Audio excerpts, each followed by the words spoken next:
नमस्कार दोस्तों, आपका फिर से स्वागत है अपने चैनल माई जंगल डायरी में। पानी की भारी कमी। पृथ्वी पर मौजूद हर जीव को जिंदा रहने के लिए पानी चाहिए। पानी हम सबको जीवन देता है, पर बदकिस्मती से अंधाधुंध विकास और बढ़ती आबादी के कारण प्रकृति का यह संतुलन बिगड़ गया और पानी की कमी महसूस की जाती है। हमारी नदियाँ, झीलें और तालाब प्रदूषित हो चुके हैं और कई पानी के स्रोत गायब हो गए हैं, सूख गए हैं। ज़मीन से हद से ज़्यादा पानी निकाला जा रहा है और हम अपने आप को खतरनाक मुसीबत की ओर ले जा रहे हैं। अंतरिक्ष से देखने पर हमारा आशियाना ये पृथ्वी किसी नीलमणि की तरह चमकती है। इसका ये अनूठा रंग पृथ्वी पर मौजूद पानी की काफी ज्यादा मात्रा के कारण है। पृथ्वी की 3/4 सतह इस कीमती संसाधन से ढकी हुई है।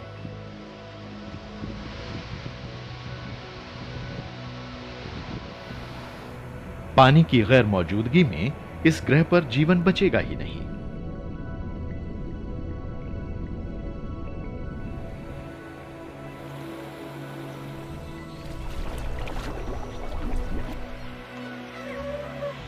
पृथ्वी पर मौजूद कुल पानी में से 97% भाग महासागरों में मौजूद है, लेकिन यह खारा है।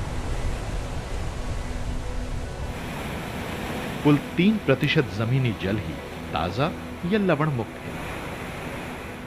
इस 3% में से लगभग 2% पानी ध्रुवों पर हिम के रूप में जमा है। बाकी 1% में से आधा जमीन के नीचे है और बाकी आधा हमें बारिश, नदियों और झीलों की शक्ल में नजर आता है। ये 0.5% जल ही पृथ्वी की एकमात्र जलापूर्ति है। ये न तो घटती है न बढ़ती है, ये तो बस रिसाइकल होती रहती है। ये पानी बारिश की शक्ल में आता है, वाष्पित होता है और फिर पानी के कणों के रूप में बारिश की तरह वापस धरती पर बरस जाता है। ये प्रकृति का अनोखा जलीय चक्र है। बस यही 0.5% जल इस पूरे ग्रह को जीवित रखे हुए है। करोड़ों साल पहले जो पानी यहां मौजूद था, आज भी वही पानी हम इस्तेमाल करते हैं।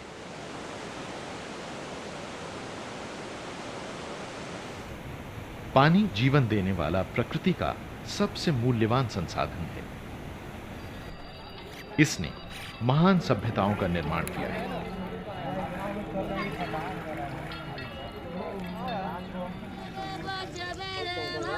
पानी कृषि के लिए भी जरूरी है और हमारी रोजी रोटी के लिए भी।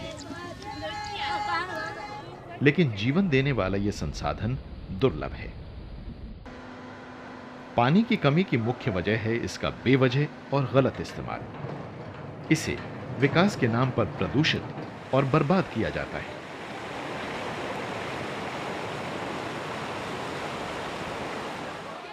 स्थिति काफी नाजुक है और ये और गंभीर होती जा रही है। आज दुनिया की 40% आबादी पानी का गंभीर संकट झेल रही है। पिछले 50 साल में हमने दुनिया के ताजे पानी के आधे भंडार को बर्बाद कर दिया है। ऐसा सारी दुनिया में हो रहा है। आज भी 2 अरब लोगों को पानी मयस्सर नहीं है।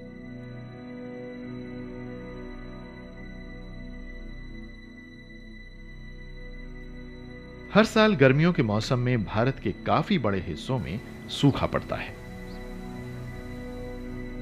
भारत में पानी के सबसे बड़े स्रोत हैं हिमालय के ग्लेशियर, जो लगातार सिकुड़ते जा रहे हैं। कई इलाकों में तो बड़ी बड़ी झीलें हमेशा के लिए सूख गई हैं। हमारी विशाल और अब भी बढ़ रही जनसंख्या देश के ताजे पानी के संसाधनों पर जबरदस्त दबाव डाल रही है। अंदाजे के मुताबिक 2020 तक भारत में पानी की मांग इसकी आपूर्ति के सभी स्रोतों से आगे निकल जाएगी और इसके नतीजे में हमें और कम पानी नसीब होगा।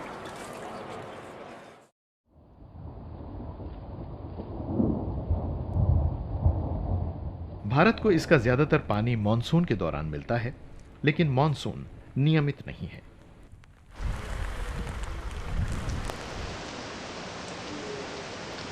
किसी साल तो खूब बारिश होती है और किसी साल मॉनसून हमसे मुंह फेर लेता है।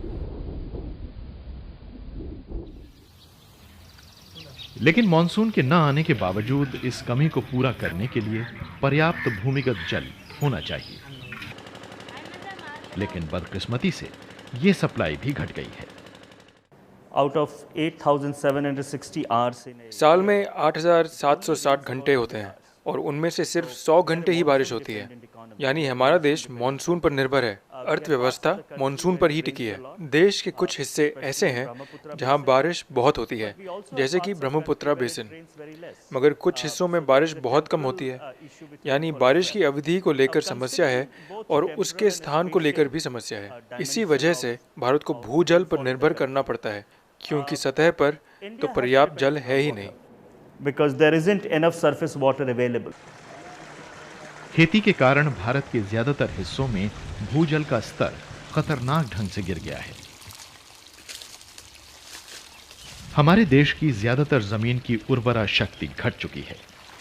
इस पर जब भूजल का अंधाधुंध इस्तेमाल किया जाता है तो बारिश में सालाना थोड़ी सी कमी भी गंभीर सूखे की वजह बन सकती है। भारत का लगभग 68% हिस्सा सूखे की आशंका वाला है। इसकी वजह से फसल को व्यापक नुकसान हो सकता है। हजारों मवेशियों की मौत हो सकती है, साथ ही बहुत से लोगों की जानें जा सकती हैं और उन्हें अपनी जगह छोड़नी पड़ सकती है। भारत में मवेशियों की काफी तादाद है और जब ये जानवर हद से ज्यादा चराई करते हैं तो उससे पूरे देश में ही जमीन को गंभीर क्षति पहुंचती है। वनों की कटाई से पानी का स्तर और भी नीचे चला गया है। जंगलों और वनस्पति का सफाया हो जाने के कारण पानी जमीन में बिल्कुल भी नहीं समा पाता और इन इलाकों में बरसने वाला पानी सीधा समुद्र में बह जाता है। इससे मिट्टी का भी भारी कटाव हो रहा है। हर साल लाखों टन उपजाऊ मिट्टी बर्बाद हो जाती है। इस मिट्टी की वजह से हमारी नदियों की गहराई घट रही है, जिससे बारिश के महीनों के दौरान इनमें बाढ़ आ जाती है। तो इस समस्या का हल क्या है? हमसे कहां गलती हुई?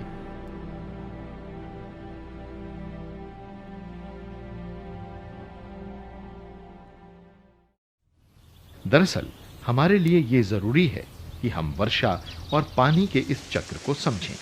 इस तरह के वनों की वजह से ही वर्षा होती है और मौसम में तब्दीली आती है।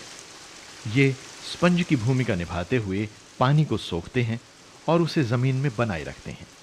ये पानी जमीनी जल स्तर को बहाल कर देता है। जमीन में मौजूद पानी धीरे धीरे जलधाराओं में पहुंच जाता है और ऐसा बारिश खत्म होने के काफी बाद होता है। बहुत सी नदियों में सारा साल पानी रहता है क्योंकि भूजल उन्हें जीवंत बनाए रखता है। खेती की वजह से कृषि योग्य 65% पानी खत्म हो जाता है।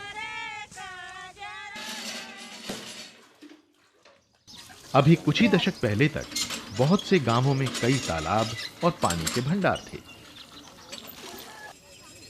इन तालाबों से पानी की लगातार सप्लाई होती रहती थी, कुएं भर जाते थे और आसपास के जल स्रोत पानी से गुलजार रहते थे। यहां तक कि राजस्थान जैसे रेगिस्तान में भी वक्त की कसौटी पर खरी उतरी पानी को इकट्ठा करने की पारंपरिक प्रणालियां लोगों की जीवन रेखा थीं, लेकिन बदकिस्मती से अब ये मौजूद नहीं है। सरकार ने पाइप के जरिए पानी सप्लाई करना शुरू कर दिया है, जिसके कारण इन पारंपरिक तरीकों की अनदेखी हुई है। राजधानी दिल्ली से तो विशाल यमुना नदी होकर बहती है, फिर भी सरकार लोगों की पानी की मांग पूरी करने में नाकाम रही है। दिल्ली के कुछ इलाकों में पानी हर रोज कुछ ही घंटों के लिए आता है, जबकि कुछ इलाकों में तो ये आता ही नहीं है। 5 बजे लाइन लगाते हैं, 6 बजे नलका आती है, 10 बजे तक चलती है, फिर भी कभी पूरा पड़ती है कभी नहीं पड़ती है। गर्मी का मौसम है, पानी कम पड़ जाती है। ऐसा मामूली टाइम में तो उतना कम नहीं पड़ती है, गर्मी में तो परेशानी है, टैंकर भी आती है, फिर भी पानी नहीं पूरा पड़ती है। पानी के बंटवारे के मामले में भी काफी भेदभाव है। होटलों को प्रतिदिन प्रति कमरे के हिसाब से 1500 लीटर पानी दिया जाता है, जबकि शहर के कुछ सबसे गरीब इलाकों में सिर्फ 10 लीटर पानी प्रतिदिन ही उपलब्ध है। जैसे जैसे दुनिया में ताजे पानी की प्रति व्यक्ति उपलब्धता कम होती जा रही है और इसकी मांग बढ़ रही है, झगड़ों का बढ़ना तय है। पानी को लेकर युद्ध होने की जो आशंकाएं जाहिर की जा रही थी, वो एक वास्तविकता बनती जा रही है। The inequity जल आपूर्ति के मामले में असमानता इतनी ज्यादा है कि आबादी के कुछ हिस्सों को प्रति व्यक्ति प्रतिदिन 500 लीटर तक पानी मिल जाता है, जबकि शहरों में अधिकतर लोगों को प्रति व्यक्ति प्रतिदिन 50 लीटर से भी कम पानी मिलता है। तो जरूरत ऐसी बुनियादी सुविधाएं विकसित करने की है जो समानता सुनिश्चित करें, जो ये सुनिश्चित करें कि हर किसी को अपनी जरूरतें पूरी करने के लिए पानी मिले, जो शुद्ध भी हो। हमारे ज्यादातर शहरों और ग्रामीण इलाकों में ऐसी बुनियादी सुविधाएं आज भी मौजूद नहीं है। rural areas. गर्मियों के दौरान सरकार हर किसी को पानी मुहैया कराने की जी तोड़ कोशिश करती है, लेकिन पानी की पर्याप्त मात्रा ही नहीं होती। पानी की कमी वाले इलाकों में टैंकर भेजने पड़ते हैं। भारत के देहाती इलाकों में भी हालात बेहतर नहीं है। पाइप के जरिए पानी को काफी दूर से बोरवेल से लाया जाता है, लेकिन इसकी मात्रा इतनी नाकाफी होती है कि भारी मांग पूरी नहीं हो पाती। टैंकरों द्वारा उपलब्ध कराए जाने वाले पानी को पाने के लिए महिलाओं को मीलों पैदल चलना पड़ता है। जब पानी के ये माध्यम भी सूख जाते हैं या खत्म हो जाते हैं, तो और कोई सहारा नहीं होता। अनुमान के अनुसार भारत की 30% से अधिक आबादी आज पीने के साफ पानी के लिए जूझ रही है। देश के ज़्यादातर बड़े शहर पानी की ज़बरदस्त चपेट में हैं, संकट झेल रहे हैं। हाल की रिपोर्ट से पता चला है कि देश की राजधानी दिल्ली में ज़मीनी पानी की सतह हर साल 10 मीटर से ज़्यादा घटती जा रही है। ये एक हमारे लिए चिंताजनक और सोचनीय समस्या बन गई है। लोगों को भूजल ज्यादा भरोसेमंद लगा। ये आसानी से जरूरत के समय उपलब्ध था और पूरी तरह उनके नियंत्रण में था। भूजल को पृथ्वी का एक बेहद कीमती बचत खाता कहा जा सकता है। ये पानी लाखों साल के दौरान जमा हुआ है। ये पृथ्वी की खुशहाली के लिए जरूरी है और इंसान के लिए एक भरोसेमंद स्रोत है। देश में नलकूपों के जरिए होने वाली सिंचाई में जबरदस्त बढ़ोतरी हुई है और यहां लाखों बोरवेल खोदे गए हैं। इस कारण जो इलाके खेती के हिसाब से कभी उपजाऊ थे, वहां भूजल सूख गया है। दिल्ली के लगभग हर घर में पंप से भूजल निकाला जा रहा है। नतीजतन राजधानी के कुछ हिस्सों में पानी का स्तर हर साल करीब 33 फुट गिरता जा रहा है। अगर पानी का मौजूदा दर पर इस्तेमाल जारी रहा तो एक अंदाजे के मुताबिक सन 2015 तक दिल्ली में भूजल खत्म हो जाएगा।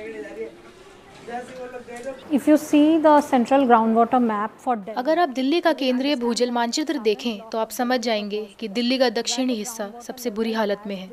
यहाँ भूजल का स्तर अपने ग्राउंड वाटर लेवल से भी 60 मीटर नीचे जा चुका है। ऐसा इसलिए क्योंकि पूरे शहर में पानी का प्रबंधन ठीक नहीं है। आपूर्ति और मांग में बड़ा अंतर है। लोगों को क्योंकि पीने का पानी नहीं मिलता, इसलिए वो काफी हद तक भूजल पर निर्भर करते हैं। they actually depend greatly on this groundwater. जल प्रदूषण भी इस सिलसिले में एक प्रमुख समस्या है। हमारे देश की सभी नदियां कस्बों और शहरों के नजदीक वाले हिस्सों में बुरी तरह प्रदूषित हैं। गंदा पानी, बिना ट्रीट किया हुआ सीवेज और औद्योगिक कचरा हमारी नदियों में दाखिल हो जाता है। यमुना नदी जिस जिस शहर या कस्बे से होकर बहती है, उसके प्रदूषक तत्वों को अपने भीतर समोती जाती है। हर साल करीब 10 लाख बच्चे डायरिया जनित और आंतों की बीमारी के कारण दम तोड़ देते हैं।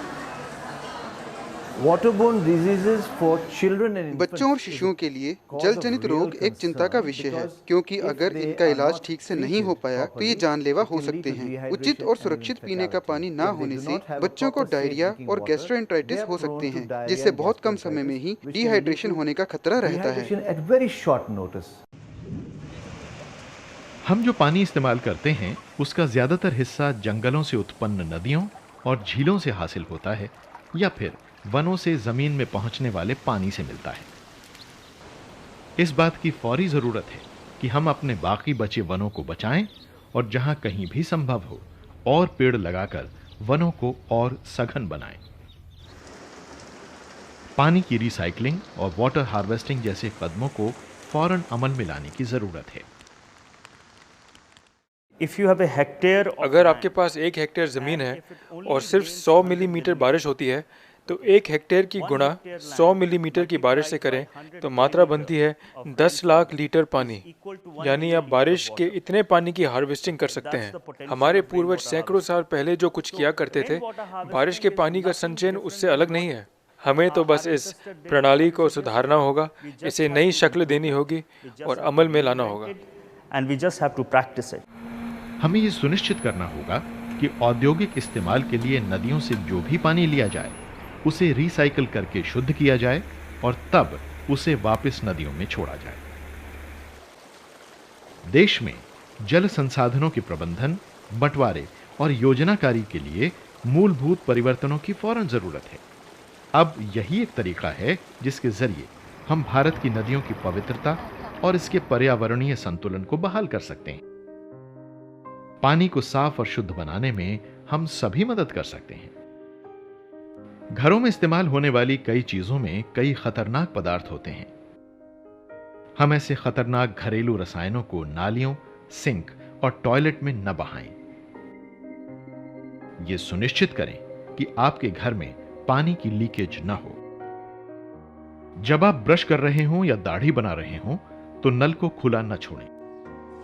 बेवजह टॉयलेट में फ्लश न करें। फ्लश की टंकी में ईंट या कोई और ऐसी ही चीज रख दें ताकि हर बार के फ्लश के दौरान 2 लीटर पानी बचाया जा सके। कार को धोते समय बाल्टी से पानी लें, होस पाइप से नहीं। जिस पानी में सब्जियां और फल धोए गए हों उसका इस्तेमाल पौधों में डालने या फर्श साफ करने के लिए किया जा सकता है। अपने ड्राइववे और चलने वाली जगह को पानी से धोने के बजाय वहां झाड़ू लगाएं और पानी को बचाएं। पानी की ये बचतें मामूली लग सकती हैं, लेकिन आपके द्वारा बचाई गई एक एक बूंद बेहद मायने रखती है।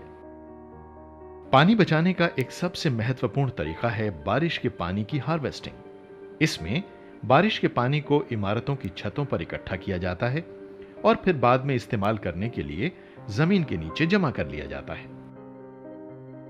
भूजल के स्तर में गिरावट को रोकने के लिए बारिश के पानी की हार्वेस्टिंग बहुत ही जरूरी है।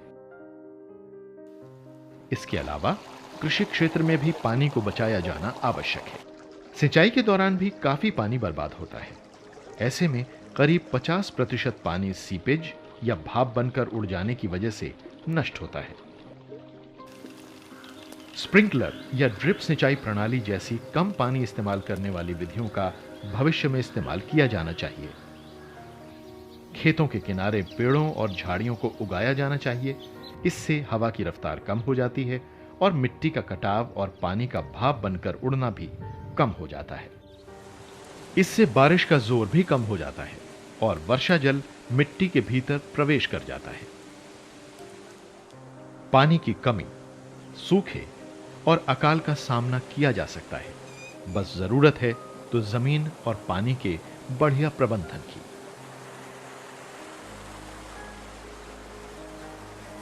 हमें प्रबंधन और इस्तेमाल ठीक से करना चाहिए। हम ही नदियों को प्रदूषित करते हैं और हमें ही इन्हें साफ रखना होगा, क्योंकि आखिरकार हमें ही ये पानी पीना है। हमारे इस ग्रह की सेहत को बहाल किए जाने की जरूरत है। प्रकृति बेहद लचीली होती है। अगर हम इसे मौका दें तो ये अपने जख्मों को अपने आप भर सकती है।